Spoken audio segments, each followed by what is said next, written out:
all this muck and this crap in life that you've been carrying around with you, honestly, it's a simple decision. You got to address and acknowledge that it's there. Have someone help you dig through the trash and get everything out, and then move on with your freaking life. Life is way too short to be holding on to stuff. Ladies and gentlemen, welcome back to another very special, as always, episode of Next Level University, where we teach you how to level up your life, your love, your health, and your wealth. We have a very, very special guest today who has graced the podcast before, and we've done a meetup with him. We are lucky enough to be coached by him, and I can say that his character is just as high as his results and his expertise. He's a great, great man, and that is very, very important to us. Character first, the one and only Nick Cavuoto. What's going on, my man? What's up, guys? Good to see you guys again, man. This is like incredible. So honored to be here again, and you guys are amazing. So thanks for doing what you do every day. We appreciate that. Thank you for doing what you do every day. There's a reason we're so excited to have you back so quickly. So I know we have a shortened platform today. We want to get right into it. My question and where I wanted to go with this is we are very blessed to have you in our lives, but we didn't find you on social media. We were on the same summit and we saw you behind the scenes talking, and it was like, oh, this guy knows his stuff. From your perspective, how does somebody find a valuable mentor or a coach without, and again, I know there's trial and error, but like, what's the best way to do that? How do you research, I guess, is the best question. Yeah, man, that's a phenomenal question. I'm going to speak just from my own experience and where I've seen this work really well in my life and what the pathway has been for me, because I feel like that's where I have the integrity to talk about it. I mean, we could all do a Google search on how to find a mentor, right? And try to go like, okay, so where do I start? I'm just super practical when it comes to this kind of stuff. I remember like just before I got started in entrepreneurship, really like I was working for a nonprofit and I was kind of just getting those starting blocks around service. And I realized like, first of all, my intent to serve first almost was like a primer to the heart that was required for me to be able to show up and give and create contribution in the world. So like the first thing was like having a heart to serve, because it's so much easier for someone to see that in you who has prominence when they go like, this dude's out here slugging it out, just trying to make sure he's making a better life for other people. And people notice that, especially people who are high performers and people who have a lot of integrity but have been very successful. They remember what it's like to be on that first starting block, just getting started. And maybe that's where somebody is today, where they're like, I want to do entrepreneurship, but how do I find a mentor who can help me take me on the journey? It's the acres of diamonds approach, meaning you're already sitting right on top of exactly what you need. For me, my first mentor was my dad, which I'm really grateful for. And he's a phenomenal person and just contributed so much in my life. But then my dad kind of handed me off to the next person, right? And so what I mean by that is you might have a best friend right now. You might have somebody who that's been in business for a while, and they're, maybe a fitness trainer now that has over 10,000 followers. And you're like, well, I wish like one day I can have that level of success and contribution in the world. Well, like just ask. If you don't ask for the opportunity to be invested into, like that is your responsibility. And I will say this, and just like it was early stages. I remember I was like 19 years old and I was like, I kind of want somebody to invest in me. How come no one's picking me, right? It's like when we played like kickball as kids, like I want to be on the team. I want to be picked first. It's like, that's just not how it works. If you're starting to feel like you have a greater sense of contribution to make in the world, you have to proactively seek that. You need someone to draft you. You need someone to go like, I see your talent and I'm willing to meet you at the table and pull you in. And I think that's usually what a lot of folks get backwards, is like they're waiting for someone else to say, oh, you're so amazing, let me pull you in. In reality, you need to put yourself actively in positions to be seen, to give, to contribute, remember, to serve. And then you'll be spotted. And then you'll get in a deeper relationship with someone who might by chance tap you on the shoulder and be like, I really love what you're doing. What are your goals? Can I help you reach your goals? Otherwise, ask. People are waiting to be asked, who are mentors, to just be able to contribute into someone else. Because truly the gift is generosity. And I know a lot of high performers see it that way. How do you cut through the BS on social media? Alan and I have this saying now. Well, it's more my saying, and it's kind of sad, but I feel like it's true. It's not about what you know. It's about what you can show. And like, if I pulled up in a Ferrari, I would probably get a little bit more respect, and that's understandable. But how do you particularly see through the BS and the people just showing the results on social media? I personally, I look for vulnerability. Mm. So underneath the surface of the bravado of success, I'm looking for people who are being honest, right? Because honesty is integrity. And so if they're willing to be honest, if someone only ever shows the highlight reel, that's all you're ever going to get. I don't know why you failed, but everyone else is doing great. It's like classic in the online coaching and or course industry. It's like, well, you just didn't put in the work. And if you would have done everything I told you to, well, then you would have got the result. That's not true service. That's not heartfelt service. Now, if you don't show up, just like the gym, if you don't show up and you have a trainer, but you don't show up to the gym, you're not going to get the result. But what I've seen more and more is like, be willing to follow people, take your time, like slow down and really inspect and go like, what's my deeper connection to this individual? What am I feeling based on what they're saying, right? The whole idea around like bro marketing, if you've heard of this before, maybe some people have, if you haven't, go look it up. It's kind of funny, but it is that big house, fancy car, fancy watch. I don't have any issues with cars, houses, or watches.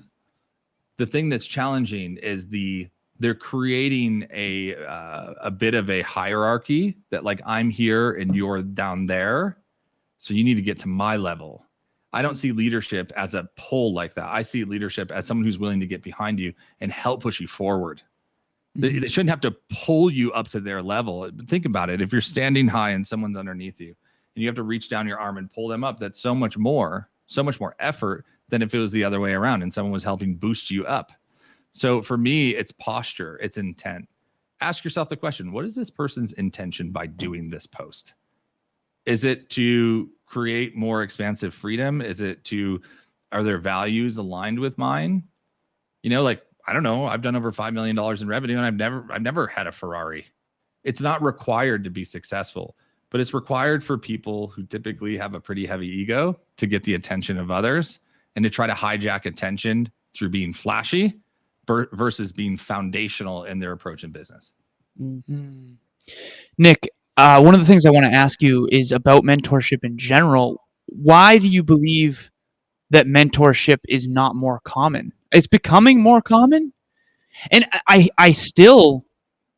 we're coaches, and the best performers in the world all have coaches and mentors, all of them. If you talked to me 5 years ago, I would have had maybe a couple mentors that I didn't consider mentors. They just were, and I realize it in hindsight. You talk to me now, I have a dozen, and you're one of them. Mm-hmm. What changed in me? And I can tell you for sure that you've changed my life. Why are more people not on that mentor train from your perspective? Well, dude, first of all, that's really humbling for you to say that. So I appreciate that a ton and just want to reflect light back to you. And it's part of the answer as well.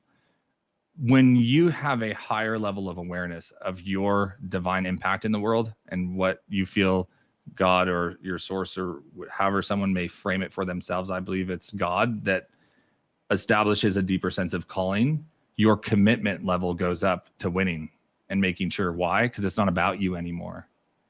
Mentorship is a pathway that it kind of excludes you as the individual and you become a conduit.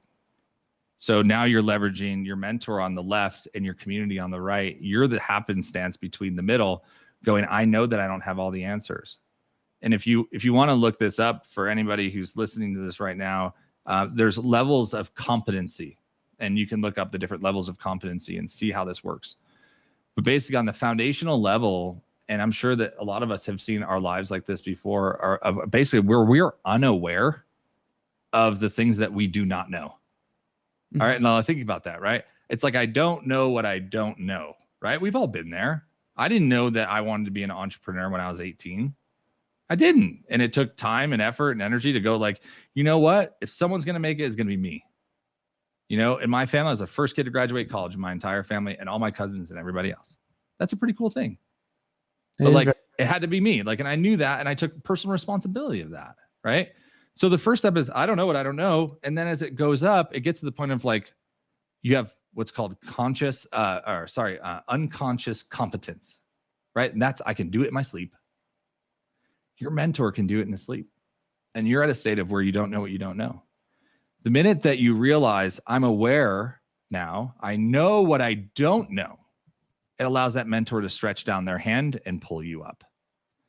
So that's the different levels. So like, if right now you're in a position of where you're like, I just don't know what I don't know, I'm seeking, keep going. Because guess what the next stage is? The next stage is, oh, now I'm aware of what I don't know and I need someone to help me.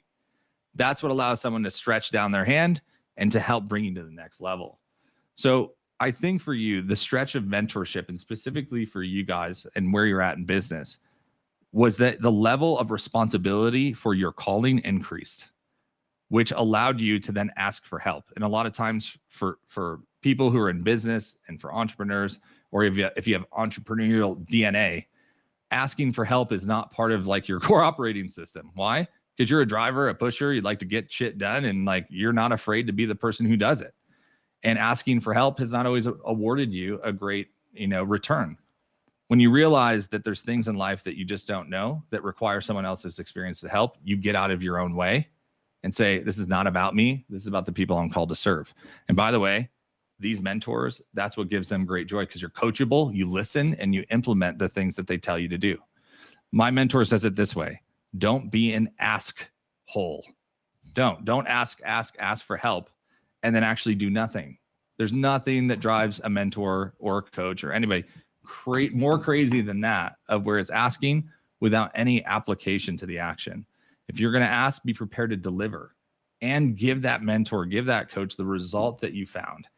I had a coach yesterday, a mentor of mine, who's helping with our sales strategy.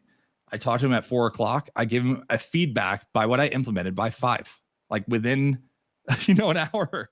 Everything that he told me to do, I implemented and got it done. And he's like, see, you have what it takes. He knew that his contribution mattered because I immediately responded with an ethical response of like, what you just gave me, thank you for the gift. I'm going to go implement it right now. I didn't wait. I didn't sit around and just think about if I should do it. I took action immediately. So that's part of, I think, with that whole mentorship journey of what's so important is it's not about you. Like for me, it's about my team, it's about my family, it's about my clients, it's about my greater calling, which is to unmute entrepreneurs and allow people to get out of their own way. That's why I do what I do. I'm just a lightning rod that's in the middle, and I have a responsibility to be that. How did you, I don't want to say how did you find your calling, because I feel like that's a question that so many people ask, but you've said this before, that it's a spiritual thing. When somebody says like, hey, Nick, can you come to dinner today? It's like, well, no, I have a spiritual calling to do this thing. Mm-hmm. How did you deal with that early on when you were just maybe leaning into this spiritual calling? Because that's what is becoming more and more for me. And I know Alan too, of like, it's not that I don't want to spend time with you, but I have to do this. Mm-hmm. I have to do this with Nick Cavuoto. It doesn't matter what else there is. Like, I can't not do it and stay in alignment with myself. Can you talk about what that feels like? Because I think I'm garbage at explaining it. And I know that you've probably felt that way longer. So can you explain what that calling is and how you balance that, or how you own that, honor that? Yeah. There's a few things with calling and or spiritual awareness that it's so funny. It is like a nirvana in a way. It kind of like has a starting point, but it just keeps going in circles. Like it's a never ending cycle. I remember when I was 12, 13-ish, somewhere around there was a lady who came to our house, and she was like a spiritual guide. And my parents were, in ministry for over 30 years. And so she was really, really cool. And she just like looked at me and she's like, you're a prophet. And I'm like, huh, interesting. Okay, lady, crazy lady. Right? Like, I didn't even understand what the heck she was saying. Right. But what I realized is like, what that gifting holds is the ability to basically be able to lead people through voice. And it makes so much sense today, but then it made no sense. But there were like these little staple moments of where someone spoke something really significant into my life, and I didn't anchor to that belief until it made sense later. It's so interesting that like sometimes our pathway is on timing. Like things make sense in hindsight, but a lot of times there's so much garbage and trauma in the past that we don't like to look in reverse to reflect. Socrates, right? We talked about this before, said a life that is unexamined is one that is not worth living. You need to look back at some of those staple points in your life of where maybe you had a spiritual encounter, and who cares about the judgment of other people? If you want to talk to someone about it to try to figure out like what that meant, just talk to somebody about it. But I remember that very specifically. And then guess what? My last name means cave dweller. And if you look in historical terms, prophets hid in the caves. Life is very interesting when it comes to synchronicity, My name Nicholas means victory of the people. James is nobility. So I'm like a cave dwelling person who is always championing other people, who is also somewhat of like an outcast of the kingdom in an interesting way. But my story and my life have reflected that over and over and over again. I've experienced high rejection from specific groups of people that would call themselves followers of a big idea that has to do with love and compassion. But like, I get assaulted for no reason and get pushed out of the community for no reason, right? The rejected nobility, like son of the king, but he's not allowed, right? And at the same time, like that amps me up and makes me fired up, because I'm like, that's the person who people want to follow when there's abuse of power. It's like the person who's a part of that family, but doesn't necessarily believe the same thing, but carries the same heart. And so my whole spiritual calling in that journey, I mean, it's a complex situation, but for people who are really looking at like, how do I even find what my calling is? First of all, it's understanding that you're inside of your calling, inside of your purpose every 15 seconds. You're inside of it right now. The people you're around, the things that you do. First, you have to have awareness that you're in it. Then you can ask yourself the question is, what is my responsibility with a higher calling? And what is a calling? Calling is basically two parts. It's who you are, what you do every day, and then it's also who God thinks you are and what he wants you to do with your life or your source or your whatever. I don't care if you need tarot cards to figure it out, figure it out. But the idea is that like, it's this combination of what we experience on a daily basis and truly what our divine nature is, because we had a purpose when we were born, and it is a seeking out of it. Sometimes when you chase it, it runs away because it wants to find you, not you find it. If that makes sense. So like, I want to encourage people to not like try to go on this hunt of what is my purpose? What am I? My purpose makes sense in retrospect.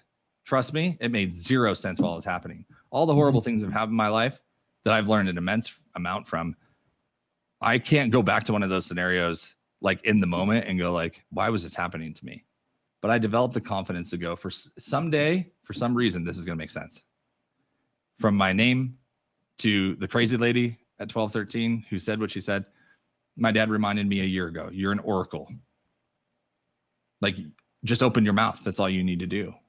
That gave me immense confidence to become a speaker. I've hosted over 1,000 live events. I never spoke at any of them one time. But it was somewhere in that downstream that allows me to be here with you guys today by following what I believe is my calling. And if you're getting something from this, then my idea is this. If I impact one person 100% today, then my job is done. That's it. So am I living in my calling? Well, compared to what I'm measuring, it seems to be just as so. So that's the big idea. Ladies and gentlemen, one of the biggest issues for our listeners that we've seen is not everybody has people in their corner trying to lift them to the next level. And even the people who are trying to help don't always know how. That's why Kevin and I created Next Level Group Coaching. It's a 3-month program on teams of 10 with all people committed to achieving their goals. Click the link in the show notes for more information. And we only take 10 people at a time, so make sure you get in quick. How do you personally know when you're outside of alignment with that? And what I found too, and I want to give you a second part to the question as well. So first part is, how do you know when you're living outside of your calling? I believe it's a lack of fulfillment, and you can feel that. But I want your take. And then the second piece, I believe that when we are outside of our calling, it's probably seeking the approval of society, or allowing others' belief systems to impose upon our own decision-making paradigm. What's your take on that? Yeah, I think it's definitely in the same lane. If I go a lot more general and like pull it apart, I'm like, it's if you don't trust yourself.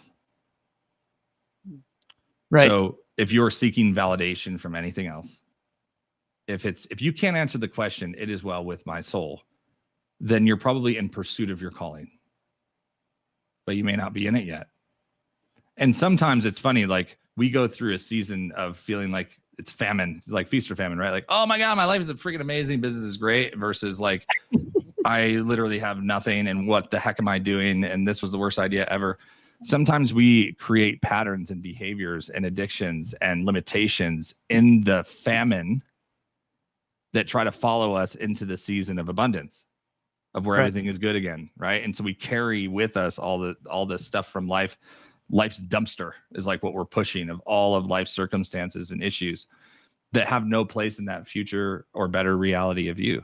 So like for me, like trying to figure out like where I'm out of alignment or I'm stepping out of my calling, I mean, honestly, like it's an intuitive, it's a feeling that I have, and it's not fleeting. It's like having your feet on something that's really firm where you know the ground beneath you is not going to sink. So it's an internal experience. And so that's what it's been for me. I think also the absence of something more divine suggests that you're not within your full calling or full potential. That's why I love entrepreneurship, because it is truly like the highest level of personal and spiritual development that you'll ever experience, because you have to have a bigger why. You know, if you want to run a small business, and I've seen it on both sides, super small business that serves your community really, really well. And it's very salt of the earth. Like you have a snow plowing business. Okay. You can do that with or without something divine as part of your world. I'll just tell you that with something divine, it creates so much more pathways for the meaning of your work. And I think that's in a deeper way, what we're all searching for is deeper meaning and deeper clarity on why we're here. Well, if you realize that, you know, that medical center that you plow for every week allows people to find healing in their life in a unique way that saves lives, that restores families. Trust me, you're going to be a lot more holly jolly plowing that thing than you will if you're just like, oh, I got to get up at 3 a.m. and this sucks and whatever. Perspective is everything. It can change our body on a freaking physiological level of cellular biology, just the way that we see the world. So I think that's what's most important. And the through line in this is like your calling has to do with like your divine connection. Is it well with my soul? And the perspective that you carry on the daily basis that truly has the ability to absolutely transform your life. You mind if I hammer one more quick? Do I mind? Super fast. No. Let's go. Yeah. The dumpster that you referred to, I think of it like a glass of water, and we all have mud in our glass. And as we get older, alchemist reference here, we kind of strip away some of the junk in our glass, and we get less and less and less ego driven. And I think that's the hero's journey, becoming the guide, right? We're all the villain, the victim at some points, and then we're the hero, and then we become the guide. And I think that we're always going through that kind of cycle and that shedding, the phoenix from the ashes type of thing. But when you said the dumpster thing, we carry in the famine, we create junk and garbage that we bring into the feast. Mm-hmm. I see that all the time, and it holds us back. What's an example of garbage that you've allowed conditioning, aka conditioning, to hold you back in your past, and how did you get rid of it? Yeah, man. I mean, I think there's a lot, you know. Thankfully, when it comes to like really hard stuff that people face in life, and whether that's hardship of things emotionally or abuse or like all that, I dealt with all that stuff. I was in therapy for like 4 years on purpose before I even knew I had a problem. Why? Because I was like, I don't want to go into my future if there's something there that I'm unaware of. And this happened when my parents got divorced. I was like, I'm going to proactively go. Right now, I'm not feeling anything. I'm just like, thank God you guys got divorced. I mean, holy crap, you're at each other's throats all the time, like figuratively. So I'm like, I just don't want to have this be a thing for me. Like, I don't want to look back in 10 years and be like, oh, I should have resolved that. So I just went proactively. It was like, the first thing was 3 sessions. That's what I committed to. 3 sessions. Like, let's just talk about it. Make sure you're good. Make sure you're processing well. And it ended up happening for 4 years. And so there was so much in my life that I just got a chance to talk through. And when you can talk through stuff, you can take responsibility for stuff. So for me, it's like on the daily, man, like there's so much. Like, I'm trying to think of a specific example that would really translate well for your audience. But I think that like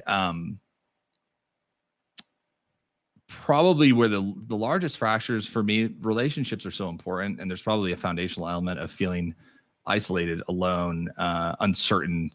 Never really struggled with anxiety. I've always been able to push through stuff really, really, really, really well. But, you know, there's moments where I doubt myself, or I doubt, you know, my ability and what the contribution is that I'll make in the world. And so the way that I counterbalance against that is by walking around it. There's only 2 ways to deal with one of those problems of like, am I good enough? Am I worthy? Can I do this? You know, whether it's past things with like my dad, I carried a lot of trauma from my early years with my dad, and we've repaired all of that stuff, which is amazing because now we have an incredible relationship. But like sometimes God wants to take you through something that you want to walk around. And that's kind of the easy way out. It's like, well, I'll just sidestep this thing. With life's dumpster, it's interesting because it's all the little tiny fractures in life. That thing that someone said in high school, that thing that person, that maybe a parent said to you, the way that you were rejected, someone cheated on you, right? That's life's dumpster. So I want you to literally think of you lowering your shoulder. It's one of those huge dumpsters when they're doing a construction project. Lowering your shoulder, and everywhere you go in life, you're pushing this thing around. And all the garbage and all the junk and all the unresolved issues and the things you've never told anyone about, whether those are things that you've done to someone or that someone's done to you, all that trash sits in the way of you winning, in the way of you experiencing true fulfillment in life and true abundance in life. So you do have to face the stuff. You have to empty the dumpster, turn around and walk away from it. And that's the hard thing. In order to actually walk away from it, you have to address that it's there. And then you need someone who can help you, likely have the courage to actually get that stuff out, to release it and move on. You can never, ever experience true abundance and generosity as a life pattern if you don't release things in your life. The benefit is this: when you start winning in life, you're going to be forced to. But because you're winning, then you're also going to feel this responsibility to like, well, if I want to keep winning, and I'm aware now that this crap is in my life that I need to deal with, it will give you a little bit of an edge and honestly a motivation to go solve it. So if you feel like you're pushing around life's dumpster right now, that your shoulder's down and inside of like just all this muck and this crap in life that you've been carrying around with you, honestly, it's a simple decision. You got to address and acknowledge that it's there. Have someone help you dig through the trash and get everything out and then move on with your freaking life. Life is way too short to be holding on to stuff. I promise you, one of my best friends just got diagnosed with testicular cancer and he's 28 years old. I'm learning a whole lot right now from one of my like best friends, like around what matters, what doesn't. And truly that perspective is something that can really shape and form your life. So yeah, you got to make a decision, and you can stay comfortable right where you're at. And like, you may be frustrated or wanting to do better or wanting to get your business started. You can stay comfortable or you can go all in. There's a 0 or a 1 when it comes to entrepreneurship, because there's only 2 problems: starting and finishing. If I can get you to start, 80% of you will do really well in finishing. But the bottom line is that like starting is the hardest thing. And it's just honestly a commitment to jump off the cliff. So, and to know that you're not going to hit the ground, that you're going into water is going to be a cool experience. So anyway, that was fire. So good. I'm sticking to it, bro. So last question really quick, because I know we got to have you off here. Sure, man. I love to ask people this. You have a lot of unique strengths. Clearly, you're an amazing speaker. You're a great coach. You seem like a great man. What is your biggest weakness?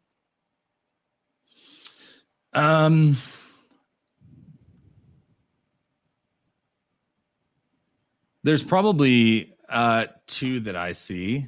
One of my biggest weaknesses is going to sound weird, but it's true, is trust. I trust people a lot, like infinitely, kind of hard on the sleeve type of person.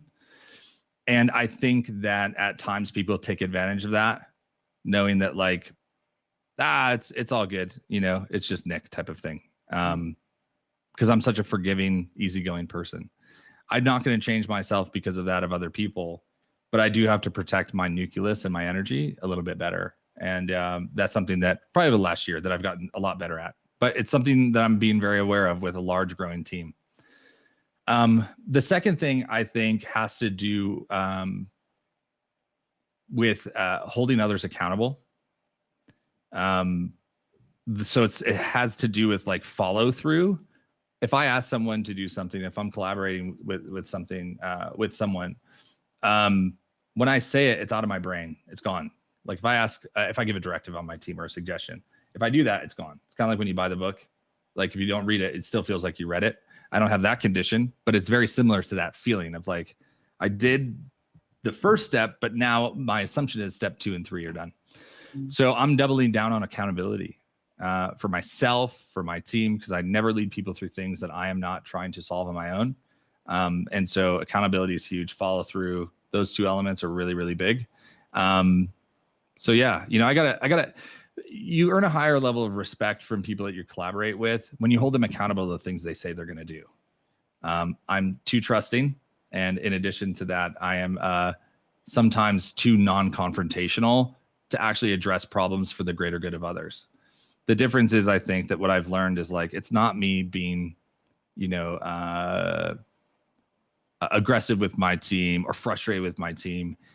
What I actually get frustrated about when I anchor into that is the fact that there's so many more people that we're called to help.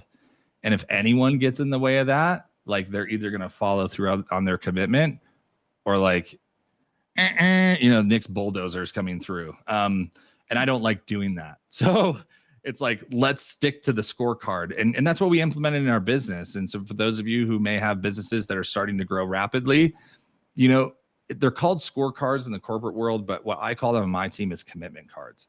So now, like, let's stick to the commitments of what we say we're going to do.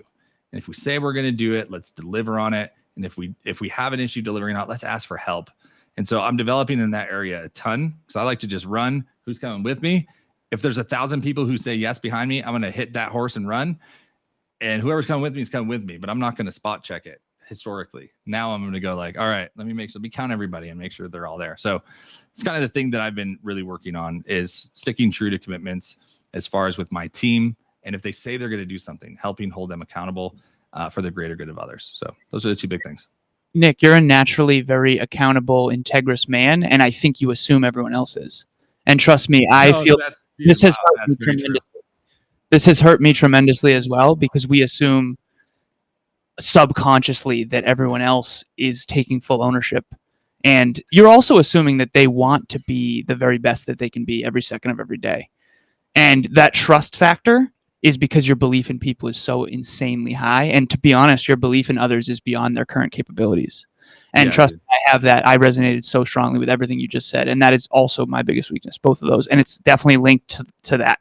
Your belief in other people is so high. Mm. And when you see their potential and fall in love with it and you want to champion it, sometimes it's frustrating when they don't step up or see it in themselves. Or wow, dude, that's a gift. Thank you for that awareness, dude. That's huge.